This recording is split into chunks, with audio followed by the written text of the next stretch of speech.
बुढ़ापा एक बोझ है। अपनी सभी जिम्मेदारियों को निभाकर तीनों बेटियों और बेटे की शादी कर अपने आखिरी पड़ाव में आ चुकी थी निर्मला जी। सालों पहले शादी का साथ भी छूट गया था, शरीर भी लाचार हो गया। अब तो बेटे के सहारे जी रही थी। आज सुबह बड़े सुकून से निर्मला जी सूरज की ओर देख रही थी, जैसे कुछ पूछना चाहती हूँ। तभी बेटा बोला, क्या बात है माँ, क्या सोच रही हो? कुछ नहीं बेटा, संजय देख रही हूँ रोज सुबह अपनी चमक लेकर आता है, शाम में वही चमक कम हो जाता है और थक कर वो गहरी नींद में सो जाता है। मैं कब गहरी नींद में सोऊंगी? बेटा बोला, आप भी क्या सुबह सुबह ये सब बातें लेकर बैठ गई हो? ऑफिस जा रहा हूँ, मूड खराब मत करो। बहू बोली, माँ जी अब जग गई हो तो खा लीजिए, नहीं तो फिर मुझे उठाकर बैठाना होगा, मेरे पास और भी काम है।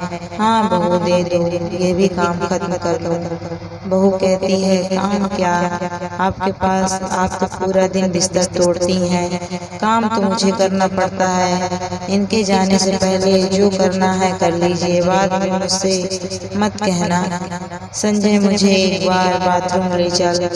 बेटा तू बहुत देर से आता है, मुझे परेशानी होती है। माँ काम धंधा छोड़कर अब तुम्हें बाथरूम ही ले जाता रहूं, पता नहीं और कितने दिन ये सब करना होगा। कुछ दिनों बाद निर्मला जी की छोटी बेटी नैना का फोन आया। माँ कैसी हो? ठीक हूँ बेटा, अब तो भगवान से कहो मुझे ले जाए, बुढ़ापा एक बोझ के सिवा कुछ भी नहीं होता। क्यों माँ, ऐसा क्या हुआ? माँ बोली, कुछ नहीं, जब शरीर साथ ना दे तो चले जाना ही बेहतर होता है। बच्चों पर बोझ बनकर रह गई हूँ। अगले दिन, हेलो भैया, हाँ नैना कैसी हो? मैं ठीक हूँ। माँ ठीक है ना? बोला, हाँ ठीक है, पूरा दिन सब लगे रहते हैं, अब क्या चाहिए? वो बोली, भैया इस उम्र में कुछ नहीं चाहिए होता, बस प्यार के दो शब्द ही मन और शरीर के घाव को भरते हैं। भाई बोला, नैना कहना आसान है, करना पड़े तब पता चलता है।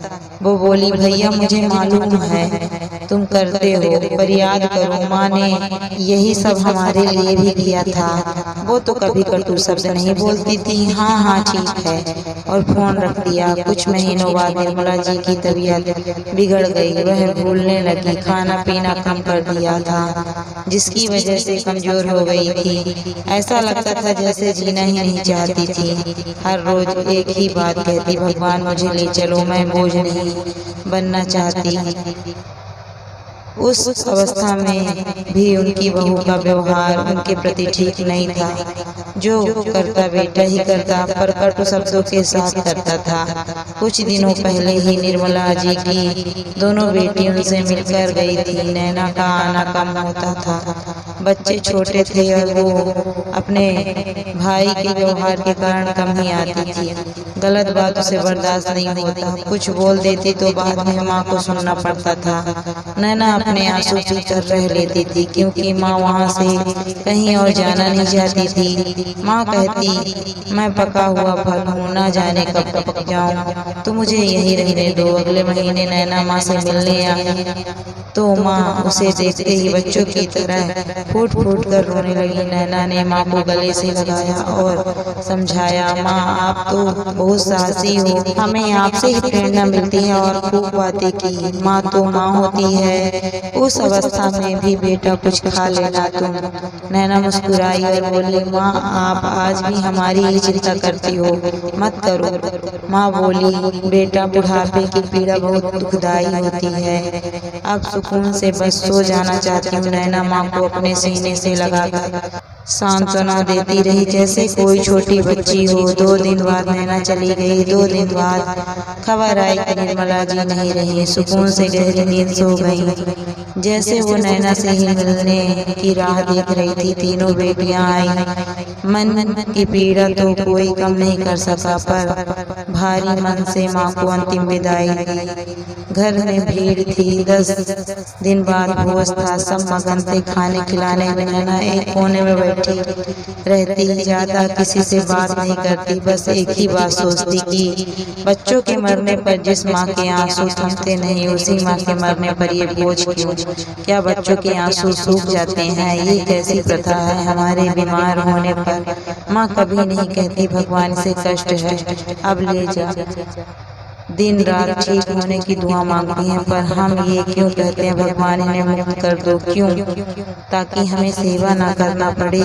ये कैसी विडंबना है और ये कैसी प्रथा है? जिस माँ के जीते हुए हम उसे खाना नहीं खिला पाते, उसके जाने के बाद उसके नाम का बोझ करते हैं। आज तक नहीं समझ पाई हूँ कि क्या बुढ़ापा एक बोझ है। दोस्तों, आपकी राय क्या है? कमेंट में जरूर बताइएगा। अगर वीडियो अच्छी लगती है तो वीडियो को लाइक करें, शेयर करें और कमेंट करें। वीडियो को पूरा देखने के लिए आपका धन्यवाद।